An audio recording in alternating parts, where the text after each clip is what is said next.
Assalamualaikum warahmatullahi wabarakatuh. Waalaikumsalam. Dunia enggak perkenalan dulu. Nama saya Nugroho. Saya merupakan mahasiswa dari Prodi PJKN Universitas PGRI Semarang. Apakah kakak bersedia untuk saya wawancarai? Iya. Sebelumnya perkenalkan dulu diri kakak. Perkenalkan, untuk nama saya Lukmanul Hakim, asal dari Demak. Sekarang kuliah di UIN Salatiga. Untuk umur 21 tahun. Sekarang mau 22 tahun. Oke, terima kasih. Apa suka duka kakak mengikuti perguruan pencaksilat Pagar Besar? Untuk suka duka waktu pertama ikut pencaksilat itu banyak banget, karena di dalam pencaksilat sendiri itu banyak sekali keluhan-keluhan, apalagi siswa baru yang baru ikut pencaksilat. Nah, waktu dulu suka dukanya itu waktu berlatih itu sangat hawane itu mau nggak ikut latihan mau apa gitu.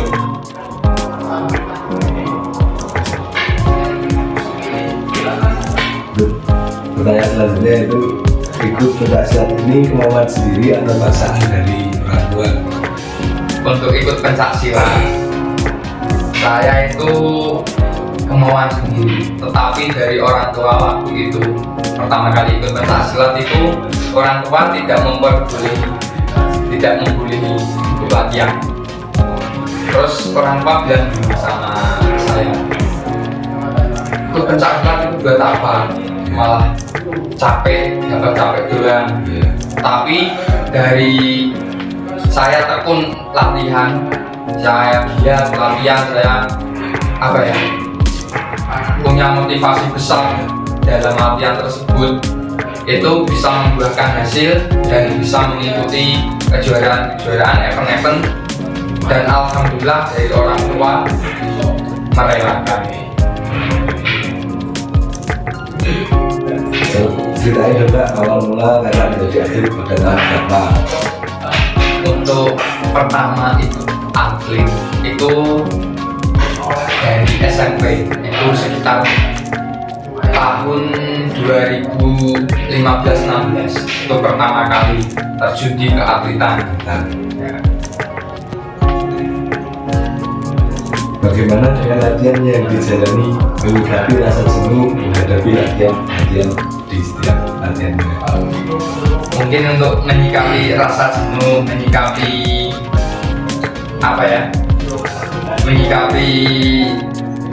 kemalasan, bosan dalam latihan itu, karena saya sendiri kan punya guru.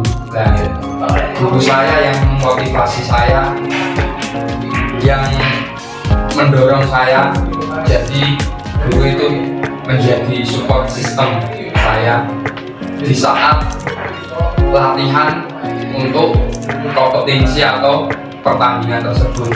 Nah, waktu itu guru mengasih saya motivasi, tanamkan mental juara. Nah, itu yang saya ingat-ingat dari dulu.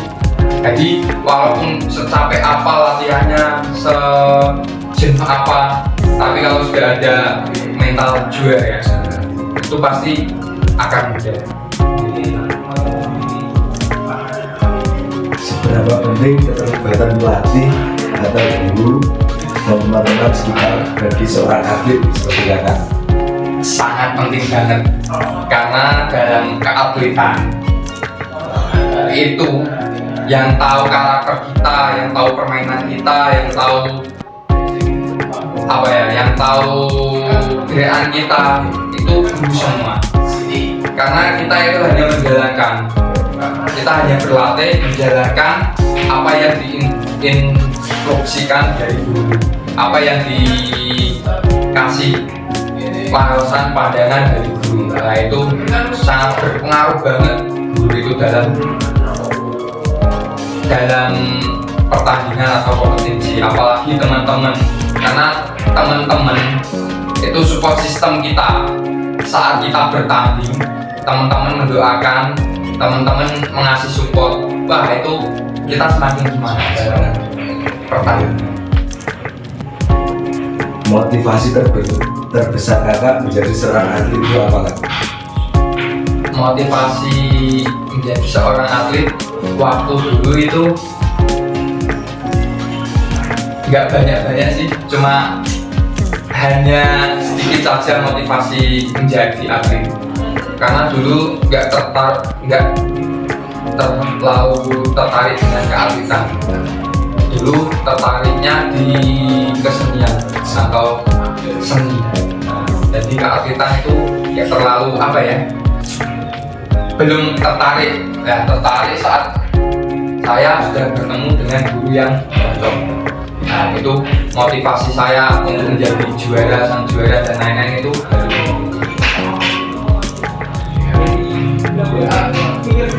Hubungan orang terdekat itu mempengaruhi sekali. Siapa yang paling mempengaruhi kakak? ini hubungan dalam berlatih atau hubungan apa atau apa? Dengan dalam berlatih. Nah, kalau hubungan dalam berlatih, pertama yang paling berpengaruh itu adalah orang tua. Apalagi dalam perlombaan, karena tanpa orang tua, tanpa doa orang tua, tanpa restu orang tua, sebagus apa atlet, kalau tidak ada restu dan doa dari orang tua, itu nggak akan jadi juara. Karena doa orang tua sangat luar biasa. Dan yang kedua itu dari guru. Kenapa kok guru? Karena guru itu yang menjadi apa ya? Yang menjadi semangat kita untuk mencapai itu semua. Seberapa besar pengaruh pelatih dalam pengambilan kakak ketika pertandingan? Kalau pertandingan itu sangat besar, karena saat kita lomba tanpa ada pelatih di situ, itu kemungkinan besar ya, kita itu tidak fokus. Karena saat kita lomba tidak ada yang mengarahkan, apalagi yang tidak tahu apa ya jati diri kita ataupun teknik kita. Nah, pasti kan nggak bakal masuk walaupun dikasih teknik dari pelatih lain ataupun official lain yang mengofisiali saat itu tidak bakal masuk. Karena saat itu, ini pengalaman saya saat menjadi atlet itu, saat saya lomba, pasti guru saya di situ menonton dan dia mengasih masukan-masukan dari pinggir gelanggang. Nah, itu sangat berpengaruh banget. Dan sebelum saya lomba, itu kan nanti kalau menang dapat selanjutnya. Nah, yang lawan saya di video dulu dibuat gambaran. Oh, nanti kalau menang lawannya ini. Nah, bisa buat selanjutnya saat pertandingan. Selanjutnya, bagaimana menyikapi kekalahan dan kemenangan pada setiap pertandingan? Untuk menyikapi kekalahan, ini pengalaman saya saat final Karistina Semarang. Waktu itu rasanya sangat kecewa banget, karena langkah selanjutnya yang akan digapai tidak dapat digapai. Karena waktu final saya sendiri tidak fokus dan pikiran itu enggak bisa fokus, dan waktu itu dikasih masukan dari temennya pelatih dulu, jadi nggak bisa nggak bisa masuk, nah nggak bisa maksimal.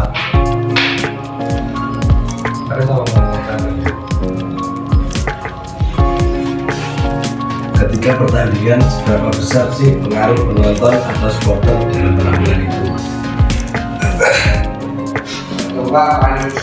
Sangat berpengaruh banget karena dalam pertandingan supporter itu saat pertandingan itu ada dua kemungkinan. Itu bisa menjadikan kita kuat dan bisa menjadikan kita lemah. Dalam arti kalau dalam pertandingan kok mental kita jelek saat pertandingan, terus di supporternya disorai, pasti nanti akan down dan taktik yang kita punya tidak akan bisa diterapkan.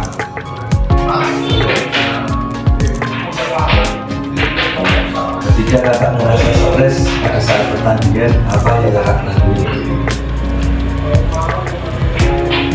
Saat stres dalam pertandingan itu biasanya saya sendiri ya, itu lebih menyendiri, menenangkan diri dan menonton video-video atlet-atlet SEA Games yang juara-juara, yang memiliki mental juara, agar menetralkan kita saat kekalahan waktu perlombaan kalah itu.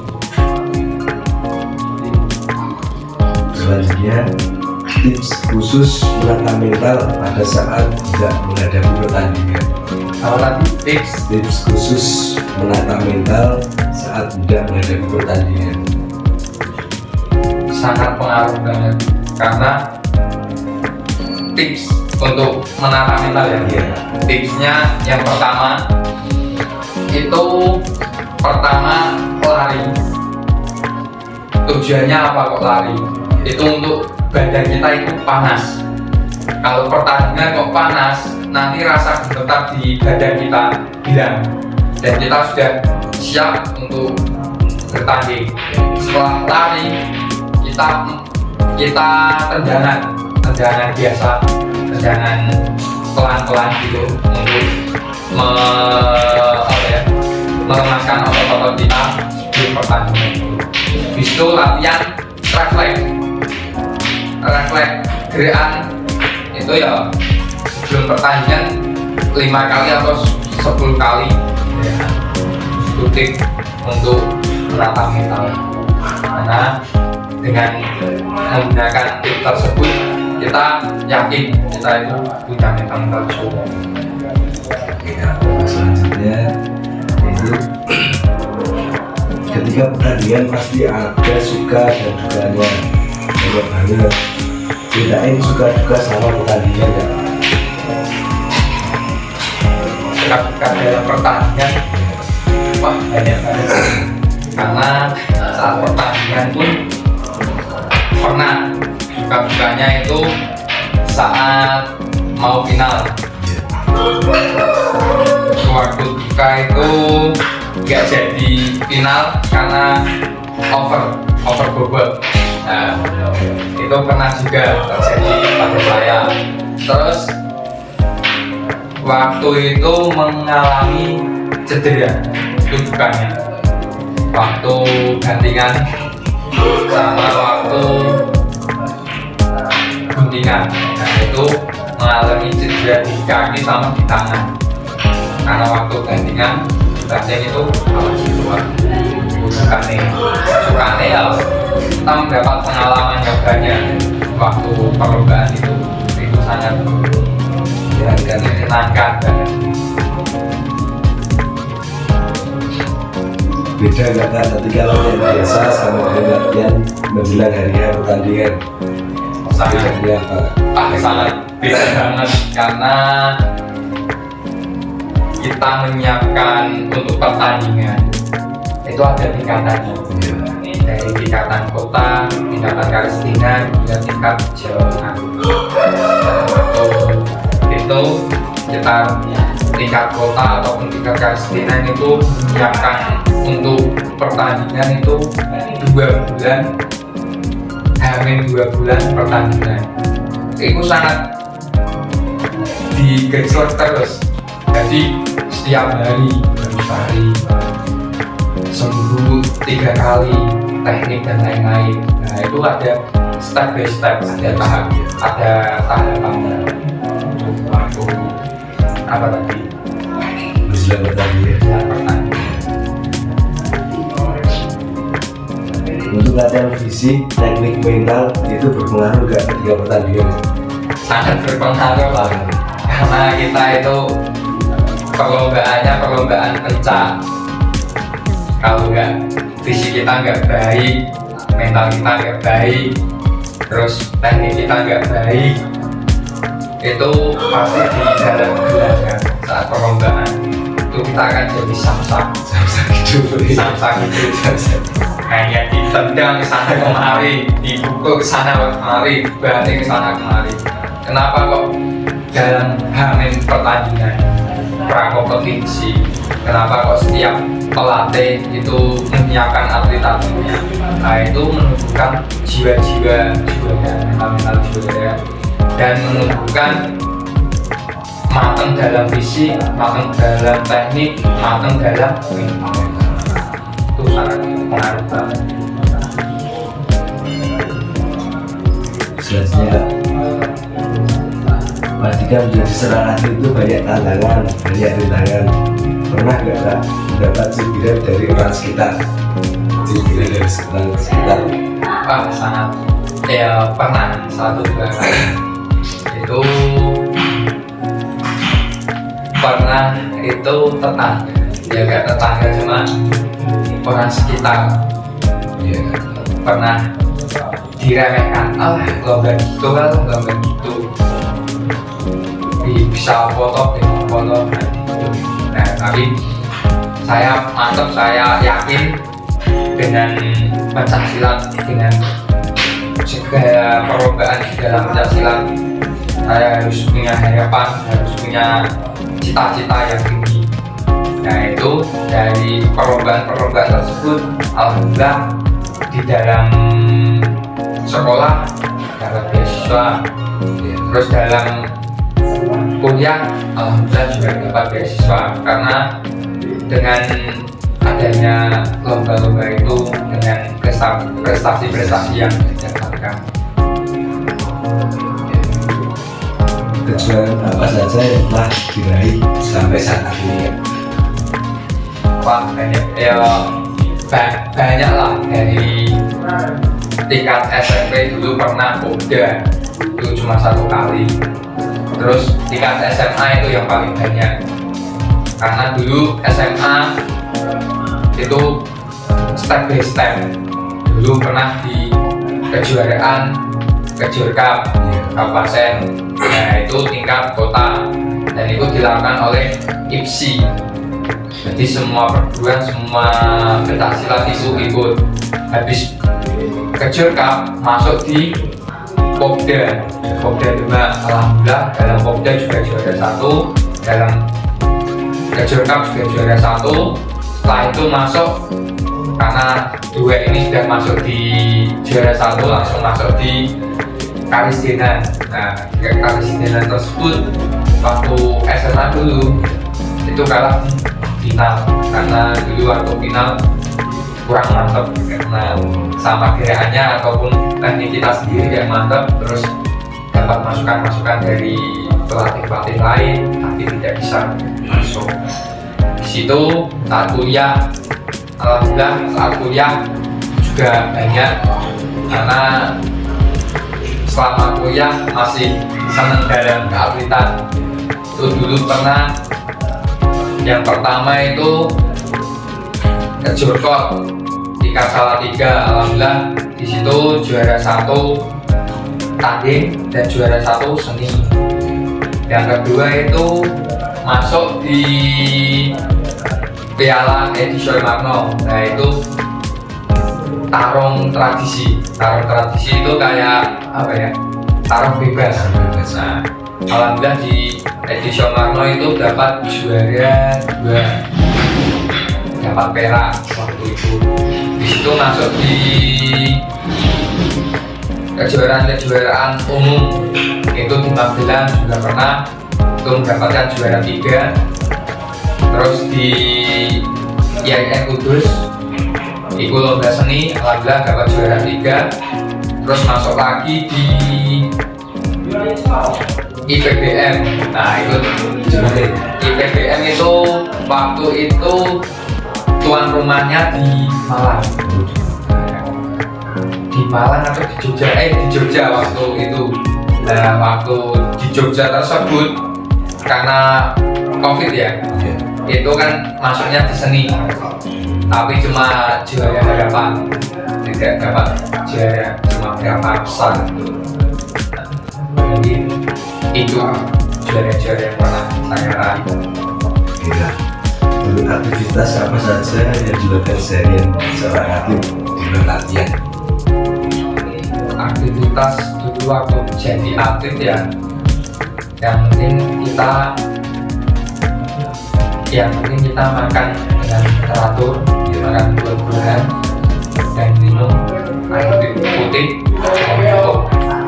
Dan setiap hari dulu pernah setiap hari itu dapat apa ya dari guru, maksudnya tugas gitu. Setiap hari itu push up 50 kali, sit up 50 kali, terus setiap hari sama teknik itu setiap hari 50 kali. Alhamdulillah sampai sekarang ya masih dilakukan, cuma ya sudah menurun jarang karena sudah nggak pernah ada event lagi, malah sekarang rokok gitu lah. Sekarang Sampai saat ini cita-cita atau keinginan apa yang menurut kakak belum tercapai? dulu pernah keinginan waktu masih di keatletan, pernah nulis buku cerita, sampai tak buatin lagu. Kamu tahu lagu aku ingin jadi hafid Quran? Nah itu tak ganti, aku ingin jadi atlet nasional. Nah, itu sampai sekarang belum tercapai karena keinginan untuk jadi atlet pencaksilat nasional itu waktu itu pengen banget, cuma karena apa ya, kurangnya semangat, kurangnya ya sekarang ya semoga aja di tahun 2027 atau 2025 bisa menyetuskan itu. Harapan untuk adik-adik muda saat ini? Harapannya ya tetap semangat dalam berlatih dan pernah bosan untuk berlatih, karena latihan itu kunci dari kesuksesan teman-teman atlet. Dan apalagi saat ini jarang banget lah yang minat dalam hal keatletan. Nah, karena apa ya, semangat itu jangan sampai turun untuk atlet muda khususnya. Nah itu ya apa ya, harus semangat lah intinya. Ya, untuk terakhir 5 atau 10 tahun ke depan rencana hidup kakak seperti apa? Itu ya, wah ini berat ya, semoga aja akan saja, karena juga ini masih menempuh kuliah juga, kuliah untuk apa ya, semester tua yang harus menyelesaikan tugasnya di semester tua ini. Doakan saja semoga bisa segera lulus, bisa segera selesai, dan untuk selanjutnya banyak harapan dari saya, terutama itu bidang apa sih ini ya, kayak usaha itu ingin banyak usaha dan lain-lain. Semoga saja suatu saat bisa terlaksana. Amin ya. Mungkin udah semua pertanyaan yang saya ajukan pada kakak. Terima kasih sekali karena sudah bersedia menyempatkan waktu untuk menjadi narasumber pada kesempatan kali ini. Penuh motivasi dan sangat menginspirasi sekali. Dan apabila ada berkata atau pertanyaan saya kurang jelas, saya mohon maaf. Terima kasih Kak. Akhir kata, wassalamualaikum warahmatullahi wabarakatuh. Waalaikumsalam.